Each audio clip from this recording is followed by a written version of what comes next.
Welcome back to Story Hustler, Murder, Mayhem, PTSD. I'm Dylan. And I'm Mike. Like and subscribe.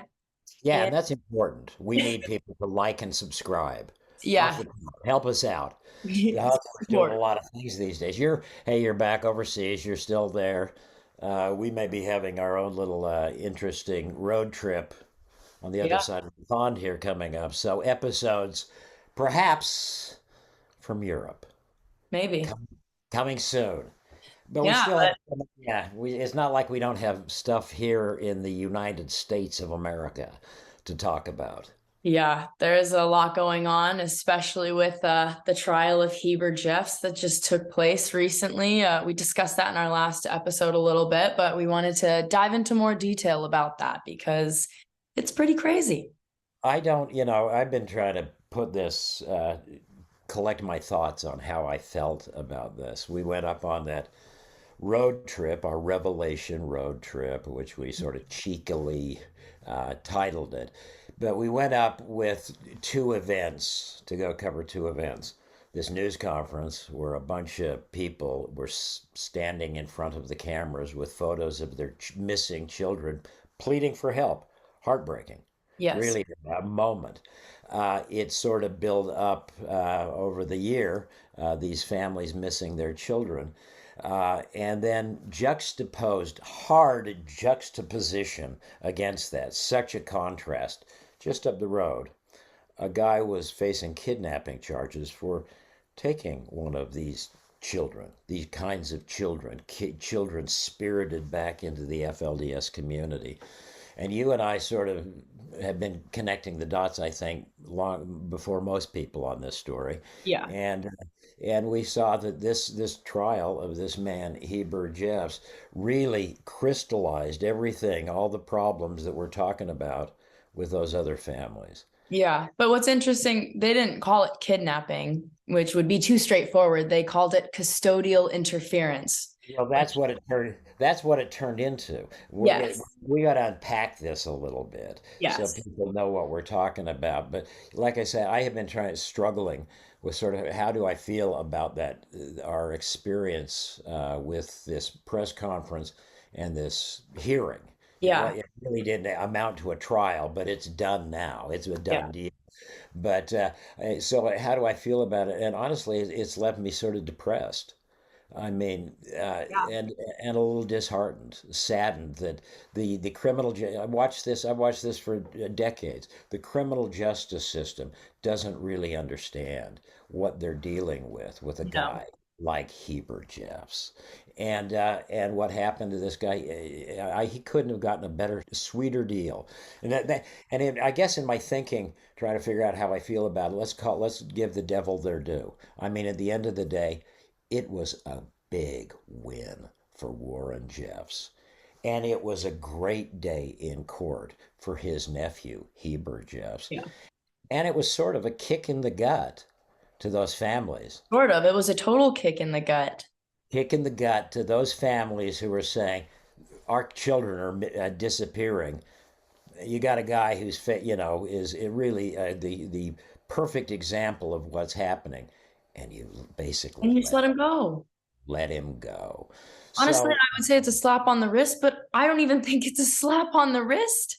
yeah, yeah. I mean, so Heber Jeb, for people who have been following Yeah, during, let's give the background. yeah. Why do I mean, we've been covering this for a long time. Yeah, so Heber Jeffs was charged with kidnapping his 10-year-old niece, who he had been raising for, I mean, basically since she was like 6 months old to now she's Right. 10 years old. So he had custody of her, not No, no, legally, no, but no. Physical custody of her. physical custody, but not like legal custody. But basically, her father, Dwayne Barlow, the girl's father, was kicked out of the church, the community, like 10, 12 years ago. He Um, left, he says, but I mean, basically but because he came at loggerheads with that idiot Lyle Jeffs, who's a, yeah, he didn't want to do the dirty work. And so he gets, kicked out, which many people, many parents were kicked out of this community. and that sort of represents what's happened to so many families in the FLDS. They You just know, separate these kids from their biological parents and they and just move them around to different households in the community to keep them away from their parents who probably want to get them out and do what's best for the children. But these people want them in and want them to use them as, their currency, because these kids are the currency. Yeah, yeah, and it certainly took on a heightened sense of concern when our old friend Warren down in his prison cell in Texas, concocts himself that revelation last summer, saying, "We're back in the marrying business. And the childbearing business. Gather up the girls and start the women and start funneling them to designated locations." So that was really the context that, more than anything else, is the reason we're talking about it. And you and Yeah. I have now sort of focused the last year on this issue. But so Warren issues that revelation, and we talked to a number of families that suddenly have missing kids. I think, assisted in locating one of them, but she ended up going back anyhow. I mean, disheartening all along the way. But now you have it's sort of galvanized enough people recognize we're not alone in this. Our other children are missing, and they got together in Cedar City Yeah. with the help of that a real good guy, an attorney, Roger Houle, who had some profound comments at that, understanding the dynamics of these custody battles. But suddenly, you have this trial of Heber Jeffs, and the complicated history of the child, where she's been, reflects what's gone on in the FLDS community with these shattered families. Mhm. Children are many. I don't know what the percentage, but I've seen so many families torn apart over the last 20 years, all because of Warren and his moron brother Lyle and these tough guys. What has become now the Jeff's criminal syndicate family, because they're running this totally, and so many families have been disrupted. And as they get out and further out, and they get themselves established, they try to connect with the kids, get them out of there. But the fact that they were kicked out by Warren many years ago is now used as the weapon to beat against them. Yeah, that Oh, they're bad deadbeat parents. parents, that they just left their kids to be abandoned and they don't want them. Yeah, it's now turned against them, but it And was completely Heber, Warren's doing. Heber's a wonderful guy for taking this girl in. You know, uh, when this case first hit the news, Heber Jeffs was on the run with his 10-year-old girl, his niece. That's the way the world sort of got to know this story. He was facing kidnapping charges, according to Utah officials, and the Utah officials were so concerned about this, him absconding with this 10-year-old from Piute County, Utah, that they enlisted Homeland Security, the FBI, and the local sheriff's office. Finally, they track Heber down with this 10-year-old girl in Minot, North Dakota, a location that's worth pinpointing. North Dakota is definitely a hotbed of activity, and is probably where our young friend Helaman is holed up, from what I hear these days. But so Heber's absconding with his 10-year-old girl. He knows that the biological mother wants her back and doesn't want her now in the FLDS. Biological mother who is his sister.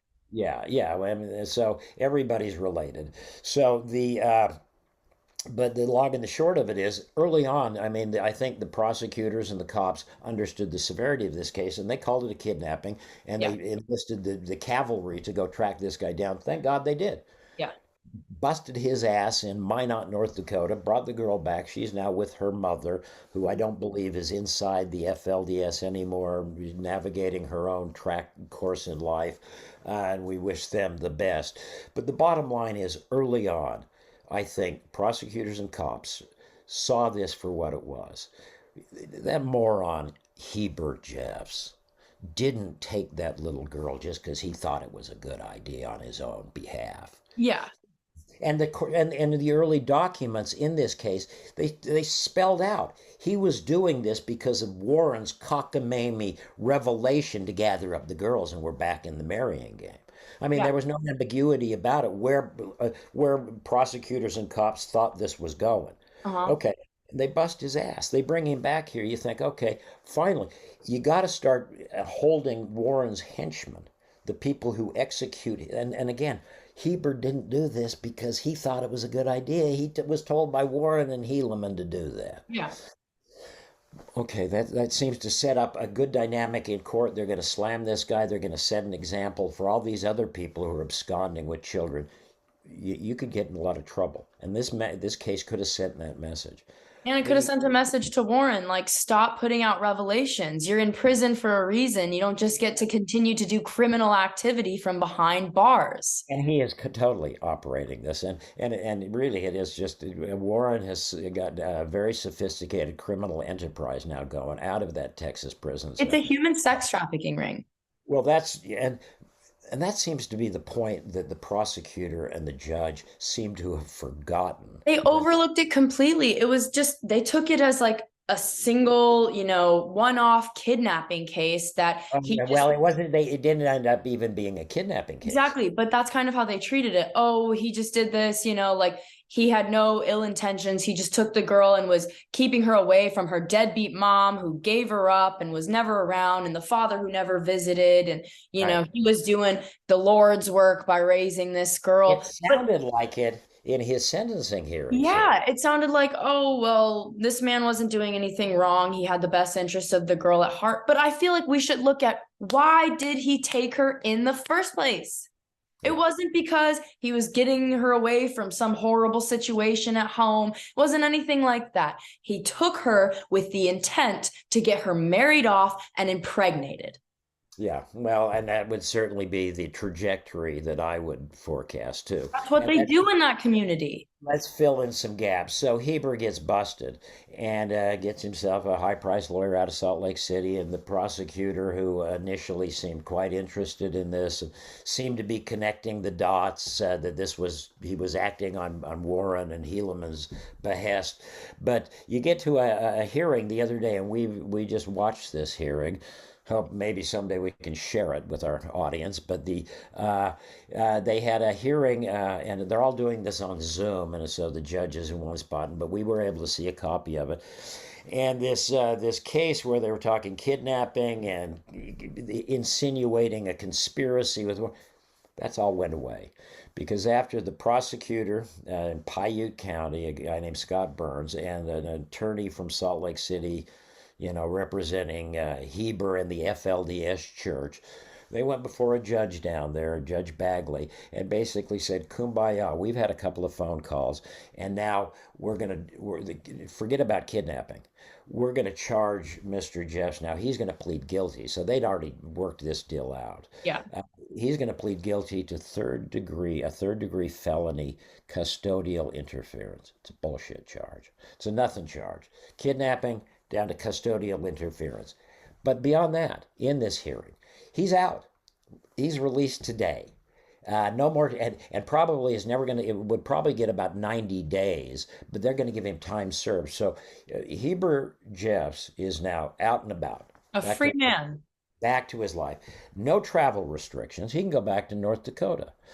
He can do, They were going to put him on probation for 36 months, and they dropped that down to 18 months as long as he keeps his nose clean. And then it's just a misdemeanor. It's not even a felony on his record. So he can have firearms, he can travel, he can do whatever he wants. It's not a felony. Right. Well, that's what it's going to be, and that's the deal he just signed. So it goes from kidnapping to custodial interference, time served. He's out the door.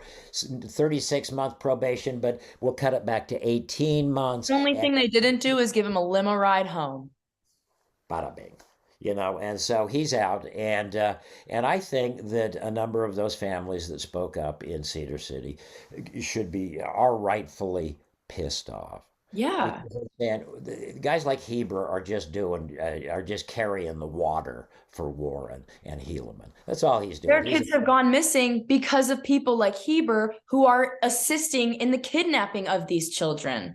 The system had a chance to do something. The system had a chance to set an example and put this straight and save kids from being kidnapped. And they literally just washed their hands of the situation. The judge It's a complete injustice. The judge definitely seemed more interested in clearing his docket than in, taking this seriously. And the question I'd have, I'm sure they're all very nice, well-meaning men, but the I'm sick bottom, of giving that excuse to men. I'm sorry, but if you do something shitty and you let people go and you don't hold people accountable, or you say something, but you're like, oh, I'm a nice guy, can we start holding people accountable for the things that they do?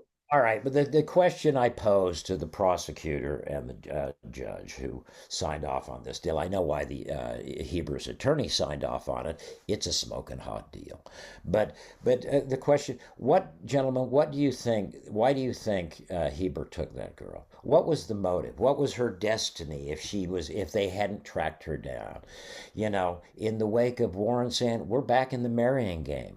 We're gather up the girls like the cattle and Marrying and childbearing. yeah, so Your Honor and the esteemed prosecutor, let's just take it. Maybe you just have to focus on the case, the facts in this one case, and I'm Yeah. sure that's the truth. But the bottom line is, it's so obvious that this is not a one-off. This may Why was she taken? Why was she taken? What was going to happen to her? And it made you guys tried to track Heber down for a month, and he just thwarted this. If he hadn't gotten busted, he would have taken her, and you guys never would have seen her until she was pregnant with her, and on her third She'd be child. married by now, let's be real. So, Probably so would.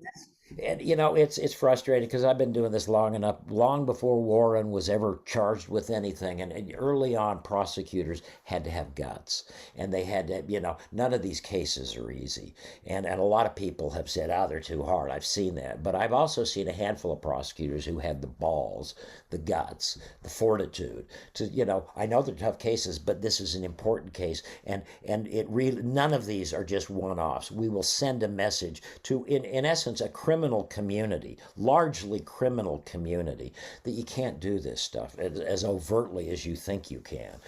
And fortunately, we had some prosecutors, even Matt Smith, we talked to the other day, and Gary, and Brock Belknap, people who stood up and pitched a hard case and got convictions.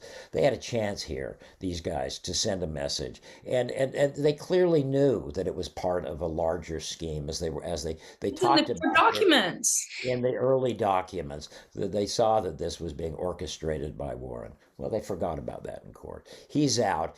I think it's a miscarriage of justice. I'm pissed off. I'm sad.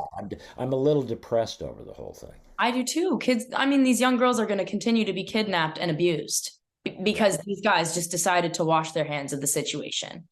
Right, and that's sort of what it seems like. So, yeah, and this, if people are following this at all, it really some of the interesting points are, families have been fractured. I mean, if over the last 20 years, the hallmark of Warren Jeff's reign of terror has been ripping families apart.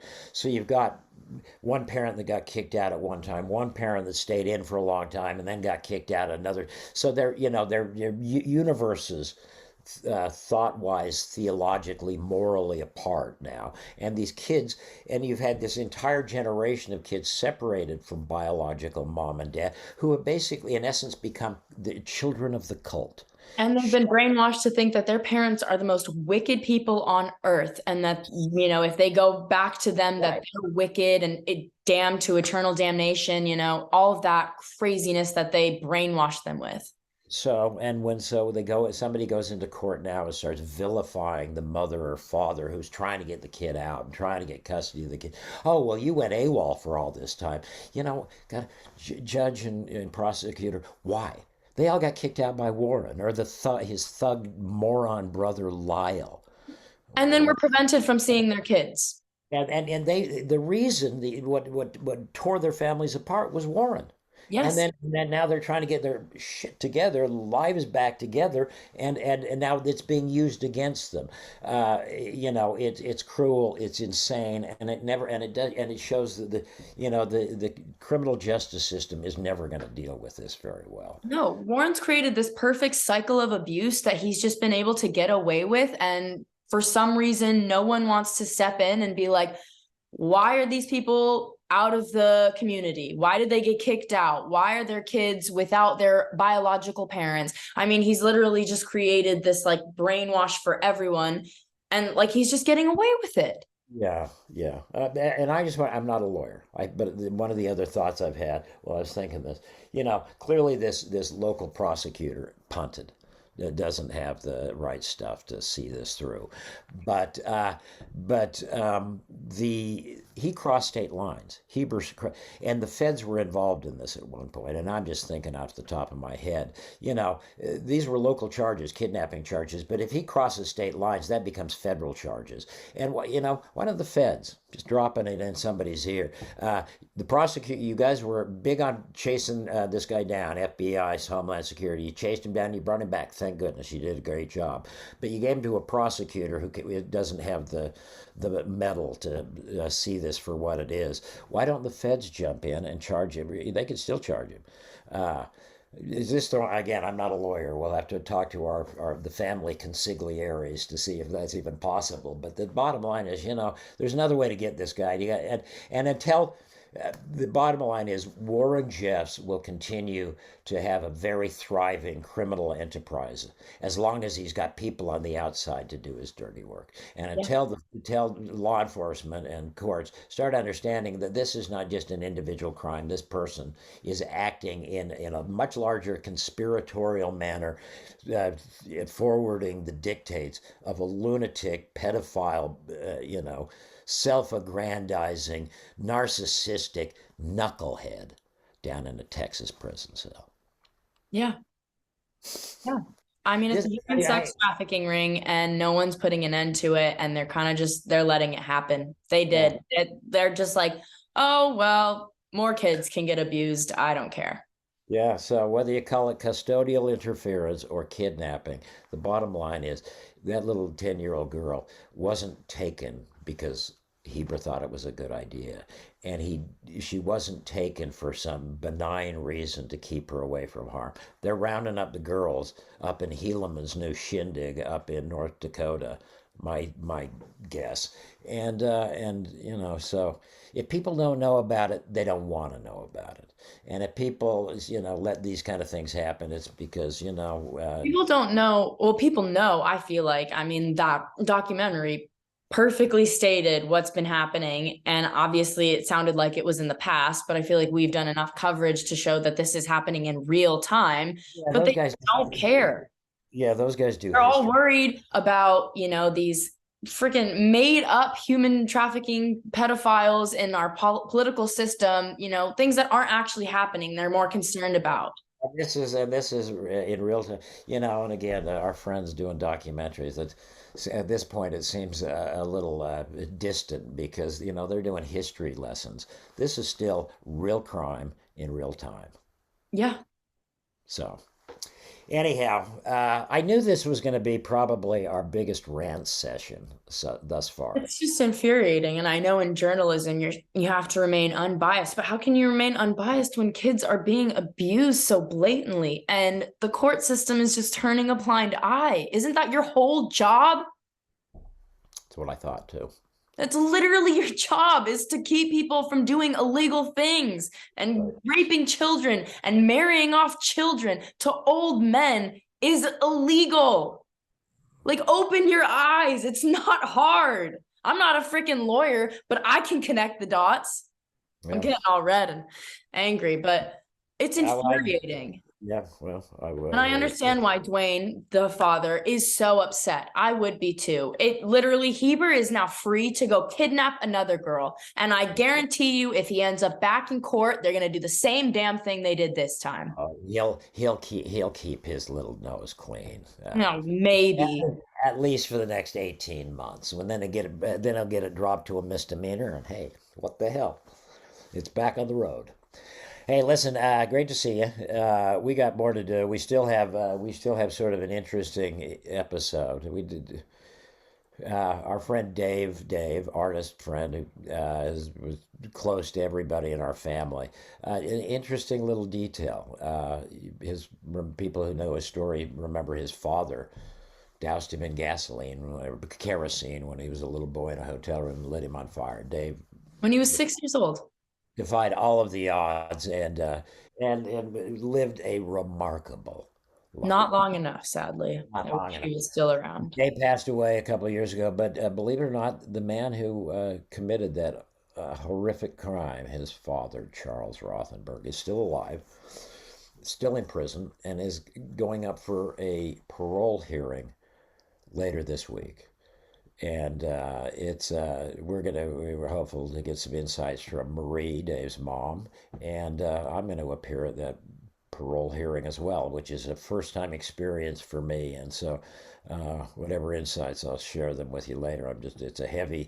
It's a sort of a heavy thing that It's and terrible thing, and he's an awful man. And the fact that he's even up for parole is, I mean, the fact that he was released after what he did to Dave, it was crazy. got 6.5 years in prison for what he did to his son. Yeah, doesn't really seem just. But then But again, anyway, there's the justice system not doing its job. is this a great country or what? All right, dude. I'm not in that country right now, but All right. I'll Well, be back soon. you will be back soon, and So excited. we got some stuff to do when we get here. Yes. All But right. this is our rant. Yeah, and we may be doing one of these from overseas pretty soon, right? Yeah. Well, that'd Gotta be bring fun. the camera, bring the ring light so I don't have all these blotches. Can I sit? Can I sit? Can I sit on the couch there with you, or how do we going to do this? We'll work that out later. All right. Okay. Well, great to see you. Thank you. This is like our biggest rant session, episode 31. I'm Uh, always ranting and raving on these episodes, and so Dylan might go crazy, but this one I think has affected both of us, and we're a little teed off. completely teed off. All right, my dear friend. Signing off, Story Hustler, Murder Mayhem PTSD. Like and subscribe. Oh, we're getting kicked out of Zoom, but like and subscribe, and we'll be back with more episodes. Good night, everybody.